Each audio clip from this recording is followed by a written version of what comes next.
Emoji તો જોયા છે બરાબર, હસતા ચહેરા, પછી દિલવાળા ચહેરા, એ મેં આ નકામાં બોટલના ઢાંકણા હતા એમાં લગાડેલા છે. આની પેર આપણે આમાં તો કરી શકીએ એવી એક આપણે ગેમ રમી શકીએ. હવે આ જે ગેમ છે ને તે થોડીક અલગ આપણે લાવ્યા છે.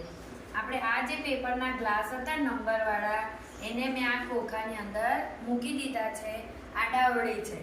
હવે આપણે શું કરવાનું, બે બાળકોએ વારાફરતી ગેમ રમાય. તો આ બોટલના ઢાંકણા છે આપણે એનો ઉપયોગ કરીને 1 બાય 1 તમે જે ગમે તે ખાનામાં જવા દેશો. જો બહાર પડે તો એ પણ નહીં ગણાય. તો આવી રીતે 1 બાય 1 તમે અંદર નાખતા જઈશું. આમાં એક ગ્લાસ છે એ ખાલી છે. હવે હું તમને બતાવું. જો આ ગ્લાસ ખાલી હતો એટલે આમાં જે નંબર આવ્યા 2 પોઈન્ટ્સ, પછી આમાં નંબર આવ્યા 9 પોઈન્ટ્સ, આમાં 1 પોઈન્ટ્સ, 3 પોઈન્ટ્સ, 5 પોઈન્ટ્સ અને 7 પોઈન્ટ્સમાં 3 ઢાંકણા આવ્યા છે અને આમાં 5 પોઈન્ટ્સમાં 2 ઢાંકણા આવ્યા છે. તો આ બધા કાઉન્ટ કરી અને પછી આપણે ટોટલ કરવાનું અને આવી જ રીતે બીજા બાળકે પણ રમત રમવાની. 1 બાય 1 રમવાનું, જે વધારે પોઈન્ટ્સ આવે તે વિજેતા.